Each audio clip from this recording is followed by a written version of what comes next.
राजस्थान के प्रतापगढ़ के छोटी शादी में एक बेकाबू ट्रेलर ने बारातियों को कुचल दिया। 13 अफराद मौके पर ही हलाक हो गए जबकि 15 अफराद जख्मी हुए। जख्मियों का इलाज उदयपुर में चल रहा है। वज़ीर आला अशोक गहलोत ने हादसे पर ट्वीट करते हुए दुख का इजहार किया। हादसे के बाद ट्रेलर ड्राइवर फरार हो गया।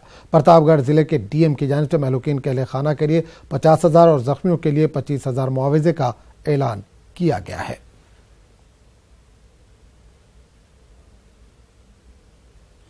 उधर प्रतापगढ़ में हुए दर्दनाक हादसे को लेकर इलाकाई लोगों ने इंतजामिया पर लापरवाही का इल्जाम लगाया। लोगों का कहना है कि हादसे की जगह स्पीड ब्रेकर बनाने के लिए कई मरतबा इंतजामिया से अपील की गई, इसके बावजूद आज तक कोई कार्रवाई नहीं हुई। 2 महीने पहले एक्सीडेंट हुआ था रोडवेज का, उसमें 2 आदमी हमारी गांव के बस के नीचे आ गए थे, तो उनको यहाँ लाया और उनको उसके बाद में एसडीएम साहब को ज्ञापन दिया था कि यहाँ पे ब्रेकर बनवा दो और चक्का जाम भी किए थे, तो ब्रेकर आज दिन तक नहीं बने और आज ये इतना बड़ा हादसा हो गया।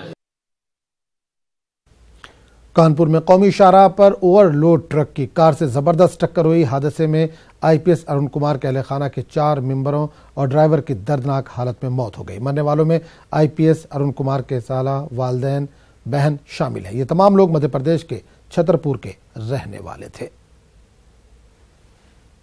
ट्रक वाले ने की है जानबूझ के, और एसडीएम में यहाँ इतना बदमाश है कि डेली चालान करता, ट्रक वाले भागते हैं और लापरवाही में इसने जानबूझ कार में टक्कर मारी है। ये गाड़ी बिल्कुल पीछे खड़ी हुई थी और कोई पीछे नहीं था और इतनी तेज रफ्तार से गाड़ी आई है, इसने ऐसी टक्कर मारी कि एक आगे जो एक गाड़ी थी उसको टक्कर, वो ट्रक को टक्कर मारा और दूसरा ट्रक उधर का, तीसरा इधर साइड में चला।